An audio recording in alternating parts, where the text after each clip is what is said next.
되셨습니까? 오늘도 새날을 허락하신 우리 하나님께 모든 영광을 돌려드립시다. 또 우리에게 주신 생명의 말씀을 받는 시간이 되겠습니다. 오늘 새벽에는 사도행전 22장 17절에서 29절 말씀입니다. 후에 내가 예루살렘으로 돌아와서 성전에서 기도할 때 비몽 사몽간의 몸에 주께서 내게 말씀하시되 속히 예루살렘에서 나가라. 저희는 네가 내게 대하여 증거하는 말을 듣지 아니하리라 하시거늘 내가 말하기를 주여 내가 주 믿는 사람들을 가두고 또 각 회당에서 때리고 또 주의 증인 스데반의 피를 흘릴 적에 내가 곁에 서서 찬성하고 그 죽이는 사람들의 옷을 지킨 줄 저희도 아나이다. 나더러 또 이르시되 떠나가라. 내가 너를 멀리 이방인에게로 보내리라 하셨느니라. 이 말하는 것까지 저희가 듣다가 소리질러 가로되 이러한 놈은 세상에서 없이 하자. 살려둘 자가 아니라 하여 떠들며 옷을 벗어 던지고 티끌을 공중에 날리니 천부장이 바울을 영문 안으로 데려가라 명하고 저희가 무슨 일로 그를 대하여 떠드나 알고자 하여 채찍질하며 신문하라 한데 가죽줄로 바울을 매니 바울이 곁에 서는 백부장들어 이르되 너희가 로마 사람 된 자를 지혜도 정치 아니하고 채찍질할 수 있느냐 하니 백부장이 듣고 가서 천부장에게 전하여 가로되 어찌하려 하느뇨 이는 로마 사람이라 하니 천부장이 와서 바울에게 말하되 네가 로마 사람이냐 내게 말하라. 가로되 그러하다. 천부장이 대답하되 나는 돈을 많이 들여 이 시민권을 얻었노라. 바울이 가로되 나는 남에서부터 오라 하니 신문하려던 사람들이 곧 그에게서 물러가고 천부장도 그가 로마 사람인 줄 알고 또는 그 결박한 것을 인하여 두려워하니라. 아멘. 21장 말씀에 드린 대로 바울은 예루살렘에 올라가면 체포된다고 예루살렘에 그 충고를 듣고도 예루살렘으로 올라가서 가능하면은 충돌하지 않으려고 애를 썼습니다마는 결국은 예루살렘 성전에 들어갔다가 유대인들에게 잡혀 죽을 뻔했습니다. 그들이 바울을 잡아 죽이고자 한 이유는 율법을 어기고 성전을 더럽혔다 하여 잡아 죽이고자 해서 마구 두들겨 팼습니다. 그 소문이 천부장에게 들어갔으므로 군사들을 데리고 와서 바울을 그들로부터 보호하기 위해서 영문 안으로 들어가라고 했습니다. 지난 시간에 말씀에서 본 대로 그냥 영문 안으로 들어간 것이 아니라 마지막 천계에 이르렀을 때 마지막 계단에 올라가서 그냥 영문 안으로 들어간 것이 아니고 그랬을 때 폭도들에게 내가 어떻게 해서 예수를 믿게 됐는지를 증거해야 되겠다 해서 율법을 범하지도 않았고 예루살렘 성전을 모독하지도 않았다는 것을 증거할 수 있는 기회를 달라고 헬라 말을 했더니 천부장이 바울의 학식을 인정하고 말할 수 있도록 허락했으므로 1절에서 16절까지 바울이 간증을 한 것입니다. 오늘 이 새벽에 말씀은 역시 바울의 간증입니다만 바울의 간증의 전반부는 구원에 대한 간증으로서 전적 은총으로 불가항력적인 힘으로 예수를 믿게 되었음을 말하고 있습니다. 그러니까 자기는 철저한 바리새인으로서 사람의 말재주로는 감동시켜서는 도저히 예수 믿을 사람이 아닌데 예수님께서 다메섹으로 가는 길에 해보다도 더 강렬한 밝은 빛을 비춰시고 음성을 들려주심으로 예수를 믿게 된 것을 간증했는데 한마디로 줄여서 말씀드리자면 불가항력적인 은혜로 전적 은총으로 예수를 믿게 되었음을 말했습니다. 그러므로 오늘 말씀은 간증 중에 후반부에 속한 것으로서 하나님이 인도에 관한 내용인데 구원을 받고 난 다음 지금까지 걸어온 것에 대한 간증이에요. 우리도 어디 가서 복음을 전할 때 이와 같은 방법으로 전해야 합니다. 내가 어떻게 예수를 만나게 되었는지에 대한 사건을 말하는 것이 대단히 중요합니다. 그 다음 예수를 만나고 난 다음에 어떻게 변했다는 것을 증거하는 것이 필요합니다. 왜 이렇게 방방곡곡으로 다니면서 복음을 전하느냐 하면은 자기가 가고자 간 것이 아니라 하나님께서 가라 이방인에게 복음을 전하라고 이렇게 명령하셨기 때문에 그 명령을 따른 것이라고 간증한 겁니다. 그는 부름받은 즉시로 누구에게 어디에서 증거해야 될지를 고민했어요. 주여 내가 무엇을 하리까라고 주님께 물었죠. 그런 그에게 하나님께서 인도하신 겁니다. 우리가 하나님의 은혜로 구원받은 후에 하나님의 보호를 받고 양육을 받고 인도받는 것을 통해 우리의 신앙이 성숙되어져 갑니다. 제일 처음에는 구원의 복을 받아야 돼요. 그리고 인도를 받고 보호받는 체험이 필요한 것입니다. 그런 것을 통해서 우리의 신앙이 성숙되어져 가는 거예요. 그러니까 먼저 하나님께서 어떻게 구원해 주셨다는 간증 없이 뒤에 나오는 생활의 간증을 할 수가 없는 거죠. 그러니까 예수 그리스도의 불가항력적인 구원의 은총을 먼저 알아야 하나님의 보호는 보호든 인도든 체험할 수가 있죠. 그러면 우리가 구원받은 이후에 어떻게 살아야 할지 바울의 간증을 따라 배움으로써 순종하는 길로 가도록 합시다. 17절 말씀에 후회라고 했는데 이 말씀은 바울이 구원받고 난 다음 다메섹에서 잠시 전도하다가 아라비아에 가서 3년 동안이나 기도하면서 하나님의 은혜를 기다렸어요.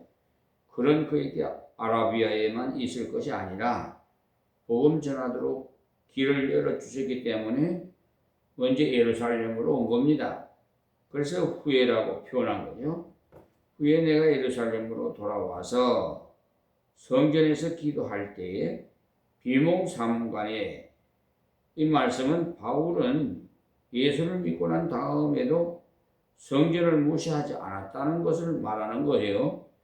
아라비아에서 3년 동안이나 기도 생활하면서 신비로운 하나님의 은혜를 체험했지만은 예루살렘에 왔을 때는 성전에 올라가서 기도했다는 것입니다.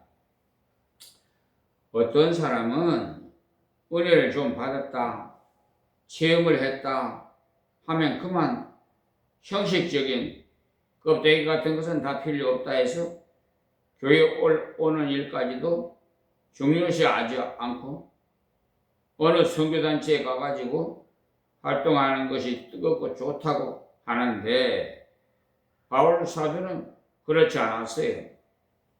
그는 하나님의 큰 은혜를 체험하고 하나님의 확고한 말씀을 들었지만 예루살렘 성전에서 올라가서 기도할 때 전도의 소명을 받고 또 자기의 무능함을 깊이 깨달았기 때문에 하나님 앞에 간절히 기도했던 겁니다.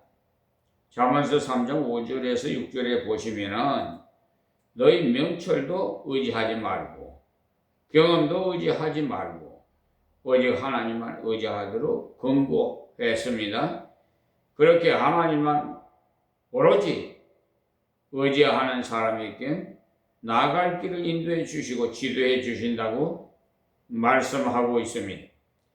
바울은 예수 그리스도를 믿음으로 구원받은 후에 어디서 어떻게 전도해야 될지 알 수가 없었어요. 자기의 무능함을 철저하게 깨달은 거죠. 그래서 전적으로 하나님을 의지하고 간절히 기도했습니다.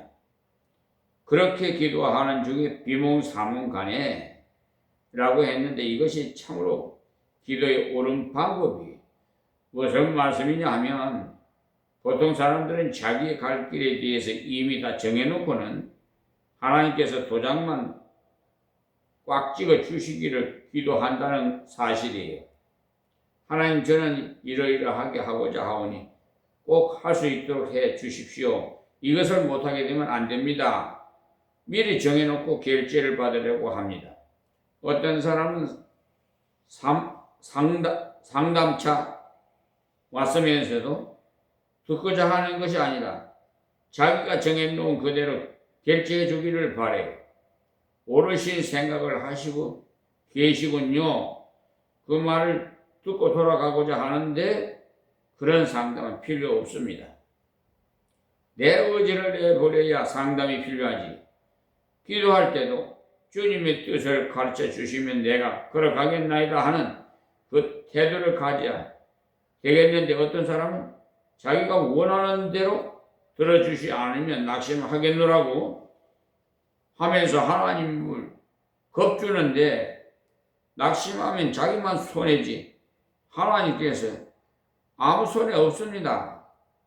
어떻게 보면은 그런 식의 기도를 드리는 사람이 굉장한 믿음을 가진 것처럼 보이지만은 결코 아닙니다. 그런데도 믿음이 좋은 사람으로 보는 경우가 있어요. 사생결단에서 기도를 하고 어쩌고 하는데 사람이 사생결단은 주님의 명령대로 순종하기 위해서 하십시오. 내 의견을 관철시키고자 사생결단해봐야 하나님께서 들으시지 않아요. 하나님을 그렇게 물렁한 분으로 알면 안 돼요. 하나님의 뜻을 변하지 않습니다. 그 때문에 내가 하나님의 뜻에 굴복해야 되지. 하나님이 내게로 끌어내리려고 하지 말아요. 그런다고 뭐 하나님께서 뭐 끌어내려집니까? 이때 바울 사도의 귀한 점이 그게 바로 그거예요. 자기의 갈 코스를 정해놓고 하나님이 내가 이렇게 전도하고 선교하려고 하오니 내게 복을 주옵소서, 함께해 주옵소서 이런 식으로 기도하지 아니하고 주여 내가 어떻게 전하리까? 어디로 가리까? 이렇게 기도했어요. 내가 계속 예수 믿는 사람을 위해 핍박만 했는데 전도하려고 하니까 전도할 엄두가 나지 않거든요. 어디서 시작해야 될지 모르겠다는 거예요. 그랬더니 하나님께서 비몽사몽간에 알려주셨는데 성전에서 기도할 때 그 기도를 들어주셨어요. 그러니까 결제식 기도를 하지 말고 먼저 상담을 하십시오. 즉 하나님과 의논하십시오. 기도라는 것은요. 하나님과 의논하는 거예요. 하나님을 참으로 인정한다면 하나님께서 전능자이심을 인정한다면은 먼저 하나님의 뜻을 깨닫기를 기도하십시오. 먼저 자기의 부족함을 아시고 간절히 구할 때 하나님께서 들어주십니다. 창세기에 나오는 하갈 같은 사람은요 부족하지만은 하나님께서 그 기도를 들어주셨어요. 창세기 16장 7절에서 14절과 21장 16절에서 19절 말씀을 참조하십시오. 자, 18절입니다.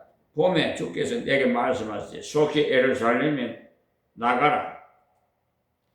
저희는 내게 대하여 증거하는 말을 듣지 아니하리라.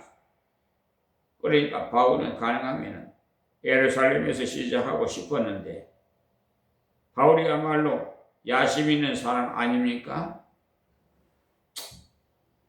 공부도 많이 했고 구약도 많이 알고 있으므로 한익하는 도시 예루살렘에서 전도를 시작해서 얼마나 좋을까 하는 마음이 있었어요. 그래서 성전에 올라가서 하나님 어떻게 하면 좋겠습니까 하는 그런 자세로 간절히 기도했는데 하나님께서는 바울의 생각과는 완전히 다르게 이곳에서 나가라 이렇게 말씀하셨어요. 예루살렘 사람들이 듣지 아니하므로 효과적인 전도가 되지 못하겠다는 거죠. 우리는 하나님께서 주시는 길로 가야 효과적인 인도를 받고 지식과 환경을 올바르게 사용해서 전도를 효과적으로 할 수가 있습니다. 이때 바울이 아무리 전도를 해도 예루살렘 사람들은 듣지 않겠다는 겁니다. 전도하는 일이야말로 좋은 일이지만은 좋은 일이라도 하나님께서 원하시는 곳에서 하나님께서 기뻐하시는 방법으로 해야 돼요. 전도야 이곳에서 하든 저곳에서 하든 하면 되는 것이지 이것은 안 되고 저것은 되는 것은 어디 있나 하겠지만 바울이 아시아에서 전도하려고 애를 썼지만 예수의 영이 막더라고 했어요. 처음에는 아시아에서 전도를 많이 했어요. 전도가 잘 되었어요. 그런데 성령께서 전도하는 것을 막으셨어요.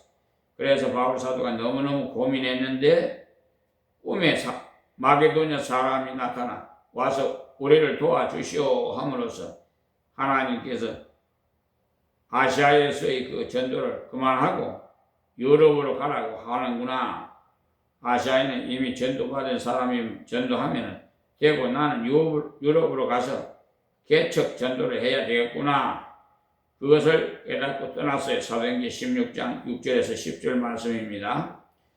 사도행전 8장에도 보면 빌립 집사가 사마리아에서 전도할 때 많은 사람이 예수를 믿고 많은 이적이 일어나서 굉장했어요. 그런데 하나님께서 빌립을 향해 가사로 가는 광야로 가서 전도하라고 했어요. 그 광야에서 사람이 없는 사막입니다. 지금 큰 도시인 사마리아에서 전도가 잘 되고 있는데 광야로 가라고 하셨으니까 왜요라고 말할 수 있으나 빌립은 하나님께서 가라고 하셨으니 가야 될 줄 알고 갔더니 구스 내시를 만나 전도해서 큰 열매를 거두었죠. 그리고 우리가 전도를 하든지 구제를 하든지 하나님께서 좋아하시는 것을 할지라도 하나님께서 원하시는 방향으로 해야 됩니다. 바울은 하나님께 기도했을 때 그것을 가르쳐 주셨어요. 19절입니다. 내가 말하기를 주여 내가 주 믿는 사람들을 가두고 또 각 회당에서 때리고 했어요. 그러니까 하나님께서 가라고 하시니까 생각나는 것이 바로 예수 믿기 전에 한 일이었어요. 기도가 대화란 말이 바로 그 말이에요. 하나님께 구하고 하나님께 응답을 주시고 내가 또 하나님 말씀을 드리고 하는 것이 기도입니다. 바울이 예수 믿기 전에 유대와 예루살렘에서 예수 믿는 사람을 가두고 때리고 핍박을 많이 했기 때문에 전도하기 매우 어려운 것이. 다음 20절입니다. 또 주의 증인 스데반이 피를 흘릴 적에 내가 곁에 서서 찬성하고 그 죽이는 사람들이 옷을 지킨 줄 저희도 아나이다. 그러니까 핍박할 때 선동자요 주모자였다는 겁니다. 그런데 지금 와서 핍박하던 그 예수를 전하고자 하니 반응이 좋지 못하다는 거예요. 그래서 하나님께서 이 성에서 나가라고 하신 거예요. 그러니까 하나님 말씀이 옳다는 거예요. 하나님께서 너는 이 성에서 나가라. 이 성 사람들이 너의 말을 듣지 않는다고 하시니까 주여 맞습니다. 내가 핍박했던 사람이라는 것을 이곳 사람들은 다 압니다. 핍박하는 주동자였다는 것을 이곳 사람들은 다 압니다. 주님과 심령이 통한 기도를 한 거죠. 자, 21절에 나들이 또 이르시되 떠나가라 내가 너를 멀리 이방인에게로 보내리라 하셨느니라. 그러니까 하나님께서 우리를 보내실 때 감당할 수 있는 곳에 보내요. 여러분이 성경을 읽다고 내가 할 수 없는 것을 시키시면 어쩌나 하는 걱정을 하지 마세요. 하나님께서는 우리의 체질을 너무나도 잘 아시고 나의 소질이나 실력이나 환경을 나보다도 더 잘 아십니다. 하나님께서 바울을 너무나도 잘 아시기 때문에 예루살렘에서 전도하지 말고 이방인에게 가서 전도하라고 했어요. 사실 바울은 유대인이지만 길리기아 다소라는 이곳에서 태어났거든요. 거기다가 외국어가 능통하고 그러니까 외국에 가서 전도하기에 합당하다는 거죠. 역경은요 바울로 하여금 더욱 유능한 인물을 만들어지는 길로 가게 했다는 것을 알 수가 있습니다. 하나님께서는 환경과 관계없이 인도하시기도 하시지만은 하나님께서 환경을 사용하시기도 하세요. 예루살렘에서 복음을 받지 않을 때 오히려 세계를 향할 수도 있도록 하신 거죠. 우리는 먼저 내가 할 수 있는 곳에서 일을 시작해야 됩니다. 바울도 예루살렘에서 일을 시작해 봤습니다만은 일이 효과적이지 못했을 때 하나님이 인도를 받고자 기도했어요. 여러분이 직장을 얻기 위해서도 기도해야 됩니다. 주의를 옳게 지킬 수 있는 직장인지 복음 전하기 좋은 직장인지 살펴봐야 돼요. 그렇지 않고 수입이 많은지 따져서 간다면은 옳은 방법이 아닙니다. 우리의 삶의 목적은 어떻게 하면은 예수의 복음을 전할까 하는 것이기 때문에 돈이 좀 잘 벌린다고 내 적성이 딱 맞다고 생각하는 것은 오산입니다. 바울은 예루살렘 성전을 절대로 무시하지 않는다는 거예요. 왜냐하면 예수 믿지 말지 성전에 올라가 기도하고 성전에서 기도하니까 하나님께서 이방에 가서 전도하라고 해서 이방에 가서 전도를 했다라고 한 거지. 얘들이 바울을 향해서 곳곳에 다니면서 예루살렘 성전을 욕했다고 억지를 부렸는지 이방에 간 것도 바울 스스로가 간 것이 아니라 하나님께서 이렇게 보내셔서 간 것임을 간증한 것. 바울의 이 간증을 듣고는 어떤 반응이 보였는지 22절 말씀입니다. 이 말하는 것까지 저희가 듣다가 소리질러 가로되 이러한 놈은 세상에서 없이 하자 살려둘 자가 아니라 하며. 그러니까 이들은 바울이 한 말이 참말인지 거짓말인지를 분명할 생각은 하지 않고 자기들의 생각대로 말해주지 않는다 해서 살려둘 자가 아니라고 했어요. 만약에 여러분이 이 성전에서 제사만 잘 지내고 천국 갑니다라고 했다면 자기들과 같은 생각을 하고 있구나 했을지 모릅니다만 하나님께서 하신 말씀이 중요하다는 생각을 하지 않고 자기들이 한 말에 찬성하는 말해 주기만을 바랬어요. 이때 바울 사도가 한 말로 인해서 왜 이들이 가시가 돋쳤나 하면 하나님께서 예루살렘에 전도하지 말고 이방에 가서 전도하라고 했다 해서 가시가 돋친 겁니다. 그 말은 곧 유대인이나 이방인이나 같이 취급했다는 거죠.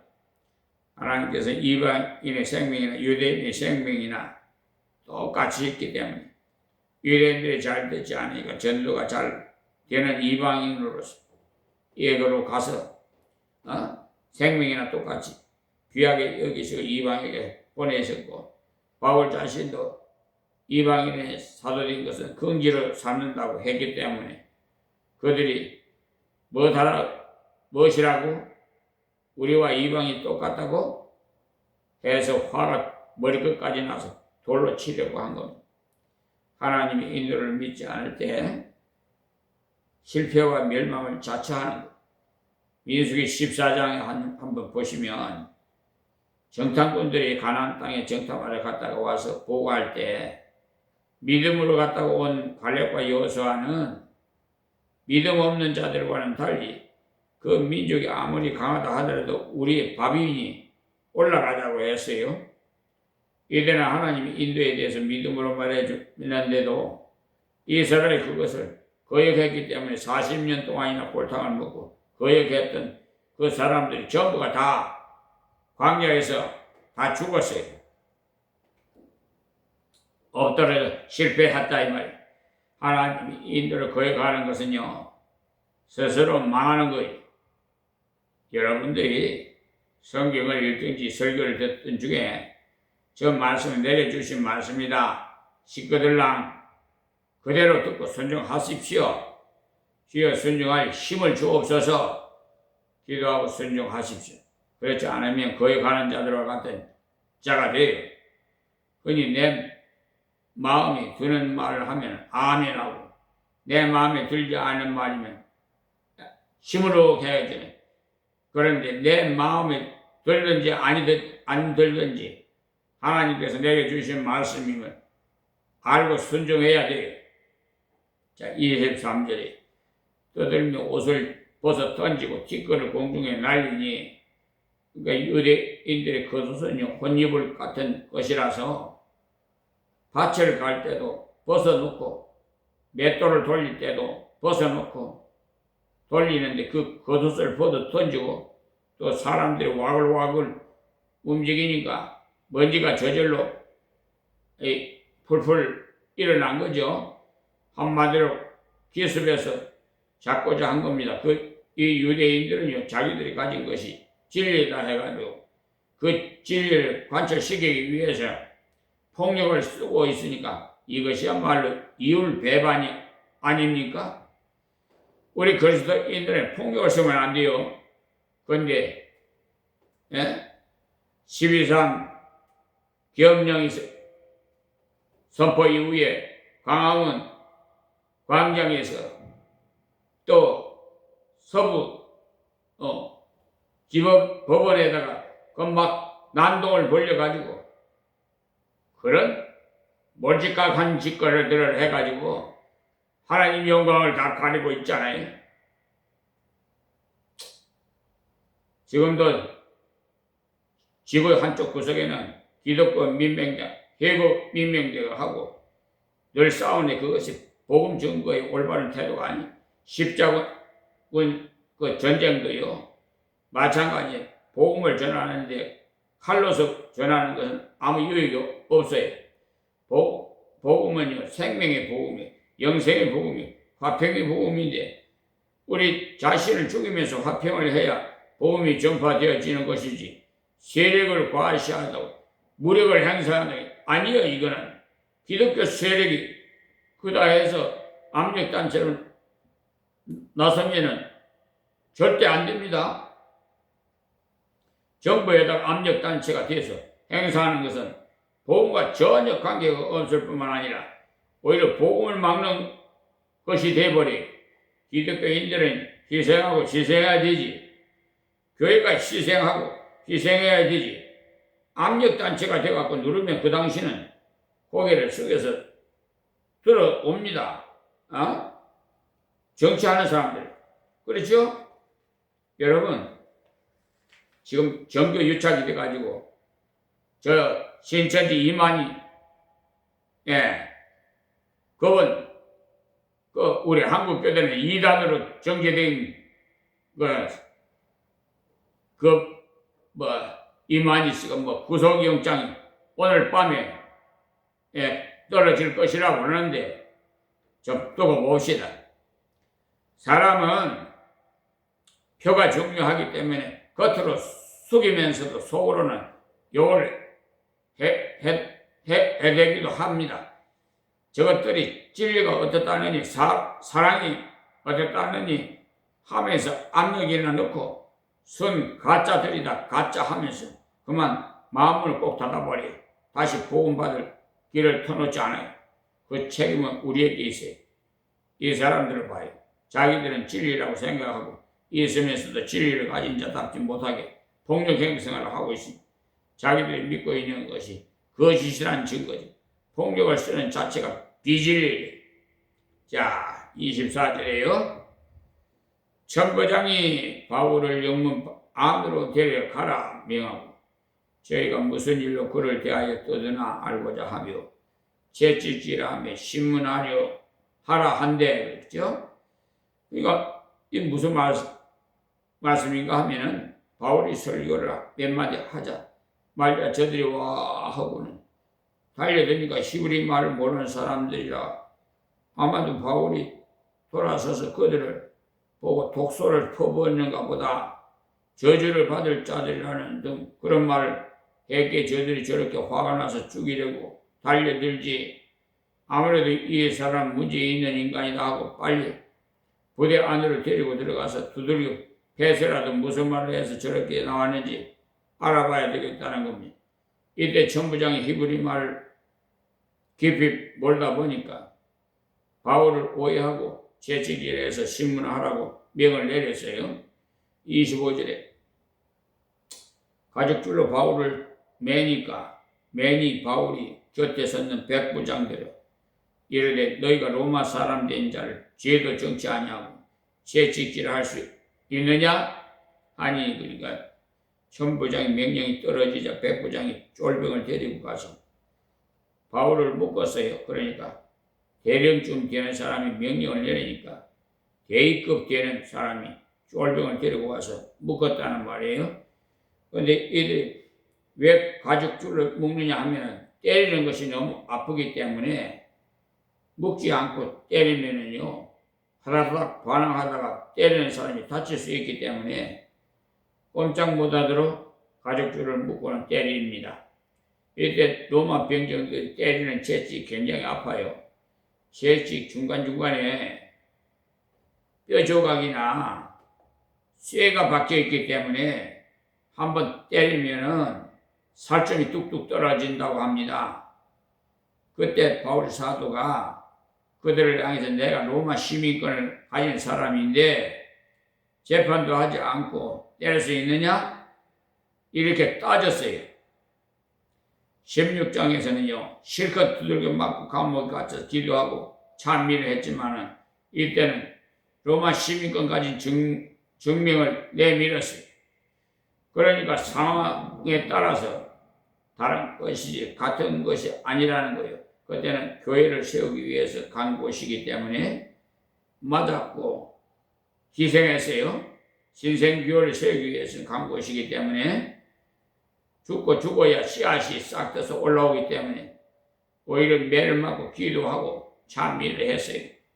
그러나 이때는 이미 예루살렘 교회가 서 있었죠. 그리고 폭도들과 겨루어 이기기 위해서 건강도 유지되어야 되기 때문에 무작정 매를 맞을 것이 아니라 자신이 신분을 나타낸 겁니다. 자, 26절에요. 백부장이 듣고 가서 천부장에게 전하여 가르되 어찌하리 하노 이는 로마 사람이라 하니 그러니까 백부장이 천부장에게 가서 보고하기를 이 사람 로마 시민인데 판결도 없이 두들겨 패고자 묶었으니까 곤란하게 되었습니다. 그래서 백부장이 당황해서 보고를 했다는 거예요. 27절입니다. 천부장이 와서 바울에게 말하되 네가 로마 사람이냐 내게 말하라. 가로되 그러하다. 왜 이런 말을 하느냐 하면 로마 시민권을 가지지 않으면서 로마 사람으로 사칭하면서 사형입니다. 그래서 천부장이 진짜 로마 시민권을 가졌느냐? 만약 그렇지 않다가 것이 발각되는 날에는 죽는다는 말이 그때 바울이 대답이야말로 당당했어요. 다른 아무 설명 없어요. 그러하다는 말 한마디뿐이었어요. 즉 시시한 사람이라서 잡혀온 것이 아니라는 우리 믿는 사람이 가능하면 공부를 열심히 해서 세상에 필요한 여러 자격증을 많이 따십시오. 그런 것을 복음을 위해서 유리하게 쓰도록 따라하는 것을 말씀드리는 겁니다. 자, 28절에 천부장이 대답해 나는 돈을 많이 들여 이 시민권을 얻었노라. 바울이 가르쳐 나는 남에서부터로라 하니 천부장이 하는 말이 너는 어떻게 해서 시민권을 가졌느냐? 나는 많은 돈을 주고 시민권을 샀다는 거죠. 그러니까 이때 로마 사회가 얼마나 부패했다는 것을 알 수 있는 것이 돈으로 매수해서 시민권을 살 수가 있었어요. 지금도 이 사회가 그래요. 돈으로 다 사법부에 판단을 하고 흙을 100으로 흙으로 가고 정의가 어디로 사라져 버렸어요. 어쨌든 지방 감사기식으로 헌법재판소에서도요, 소원 청구해보면 다 그 끼리끼리 놀고 있어요. 예. 뭐 별것 아니더라고요. 예. 그들은 좀 어떤가 했더니, 역시 마찬가지. 예.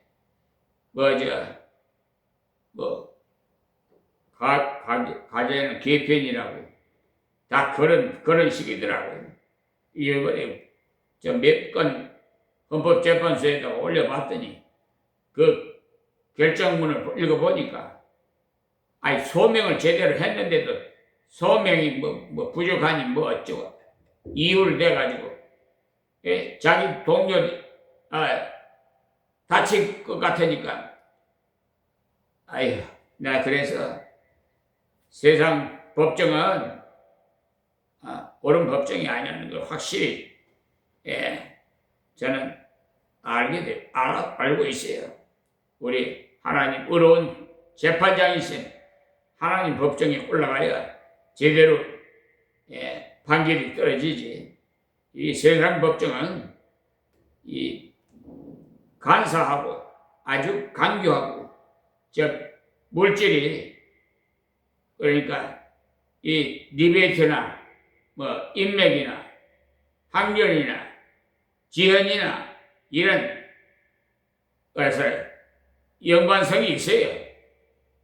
자, 29절입니다. 신문하려면 사람들이 곧 그에게 물러가고 천부장도 그가 로마 사람인 줄 알고 또는 그 결박한 것을 인하여 두려워하니라. 그러니까 날 때부터 로마 시민권까지 사람이라는 말 듣고는 대단한 사람인데 잘못 건드렸다가 큰일 나겠다 해서 다 물러갔다는 거예요. 그뿐만 아니라 천부장도 물어보지도 않고 묶은 것만을 가지고도 사건을 삼으면 문제가 되겠다 싶어가지고 두려워했다는 거예요. 때리지 않았다 하더라도 묶은 것만도 과실이 큼으로써 오히려 잘 봐달라고 매달릴 판이 되었다는 거예요. 그래서 다음에 공회 앞에서 설교할 기회를 줍니다. 공회라는 건 유대 국회인데 국회 앞에서 설교할 길이 열린 것이 로마 시민권을 가진 것을 당당히 드러냈기 때문에 천부장이 인정해서 이 정도의 인물 같으면은 시시하게 재판에서는 안 되겠다 하고는 유대사의 최고 의회를 세워서 말하도록 기회를 만들어 주어야겠다 해서 의회에 서도록 길을 열어준 겁니다. 다음 장에 보면 바울이 의회에서 설교한 내용이 나와요. 무엇을 말하냐? 하나님의 인도를 따라 살아가면은 불리한 것 같아도 아주 점점 길이 잘 열려져 더 크고 놀라운 장소를 주시더라는 것. 바울 사도가 주님의 명령을 따라갔더니 고난 중에도 주님의 명령을 따라갔더니 더 나은 열매를 거두게 하시더라는 사실. 오늘 말씀을 기억하시고 우리도 바울 사도와 같이 봉사하는 자가 되도록 노력하십시오. 기도하시고 자유로우는 사실은 하기가 힘들어요. 하나님 도우심이 없이는 할 수가 없으니까 기도하세요. 주님의 명령을 받으려면 먼저 주님의 자녀가 되어야 되겠어요. 아버지 자식 아닌 자는 아버지 인도를 따르지 않습니다. 여러분들이 예수 그리스도의 십자가의 부활을 믿음으로 하나님의 자녀가 되어야 하나님의 인도를 받을 수가 있어요. 그리고 주님의 자식이 되었어도 주님의 인도를 받으려면 겸손히 주님을 늘 인정해야 돼요. 잠언서 3장 5절에서 6절에 보시면 너는 마음을 다하여 여호와를 의뢰하고 네 명철을 의지하지 말라. 자기 경험이나 지식 같은 것을 의뢰하지 말고 여호와를 의뢰하라는 것. 너는 범사의 그를 인정하라. 그래야하면 네 길을 지도하시리라. 이게 적은 일이나 큰 일이나 그분께 먼저 언언하는 것이 범사의 그를 인정하는 거예요. 범사의 하나님을 나의 아버지로 인정한다면 무엇이든지 아버지께서 먼저 가서 언언해야 되겠죠. 아버지께 주님 이 일을 어떻게 하면 좋겠습니까? 언언한 주님께서 지도해 주신다는 사실. 전도를 어떻게 하면 좋을지 구제를 어떻게 하면 좋을지 하나님께 기도함으로써 그분을 인정하면 하나님께서 그 길을 지도해 주십니다. 우리가 하나님의 지도를 받으며 인도를 받으며 살기를 원하신다면 먼저는 믿음으로 구원받은 자가 되어야 되겠어요. 그리고 겸손히 범사에 하나님께 기도하십시오. 그리고 무슨 말씀을 주시든지 순종하려는 그런 순수한 마음 가지고 있어야 돼요. 하나님께서 말씀을 주실 때 내 마음에 들면 순종하고 그렇지 않으면 순종하지 않는다면 하나님의 인도를 받지 못합니다.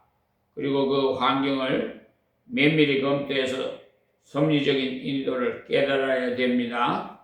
하나님께서 항상 음성으로 어디로 가라고 하시지 않기 때문에 섭리적인 환경을 살펴보세요. 하나님께서 한쪽 문을 닫으시면 또 다른 한쪽 문을 열어주세요. 예루살렘의 문을 닫으셨지만 이방 문을 열어주셨잖아요. 그것이 섭리적인 환경이라 그쪽으로 가야 됩니다. 그것을 깨달아야 돼요. F.B. 마이어 목사님은요, 말하기를 하나님이 인도를 받기 위해서는 먼저 목적이 순수해야 된다고 해서 하나님의 영광을 위해 순종하겠다는 순수한 목적이라 하나님께서 돌봐주신다는 겁니다. 조금 전에 말씀한 자기 명체를 의지하지 말아라는 말과 같은 말씀이, 그리고 마음에 하나님의 말씀을 가져야 한다는 거예요. 그래야 기도할 때 말씀으로 지시해 주실 수 있습니다. 비몽사몽간에만 지시해 주시는 것이 아니에요. 주는 말씀으로 인도해 주시기 때문에 그렇게 하면서 기도할 때 섭리적으로 인도하시는 환경에 따라 순종해 나가야 됩니다. 하나님의 인도의 특징은요, 의의 길로 인도하신다는 겁니다. 반드시 옳은 길로 인도하셔서 평강의 길로 인도하시고 진리 가운데로 인도하셔. 성경 말씀과 충돌되면 그것이 결국 옳은 길이 아닙니다. 이 말씀 기억하시고 주님의 명령을 따라 순종함으로 하나님 앞에 합당한 증인이 되시기를 바라면서 말씀을 맺습니다. 좋으신 우리 아버지 하나님, 이 새벽에도 이 미말의 종이 하나님의 말씀을 대언해 싸우니 귀 있는 자는 다 듣게 하옵소서. 이 마지막 때가 이 가까워짐으로 세상이 악하여져서 믿는 자들도 하나님 말씀을 거역하는 자들이 너무나 많습니다. 또 자기가 하나님이 되어서 마음에 들면 아멘이고 마음에 들지 않으면 아예 시코동해서 듣기 싫어하고 이런 사이가 되어싸우니 아버지여 저들을 불쌍히 여기시고 회개시켜 주시고 남은 생애를 주님 말씀 앞에 절대 순종해서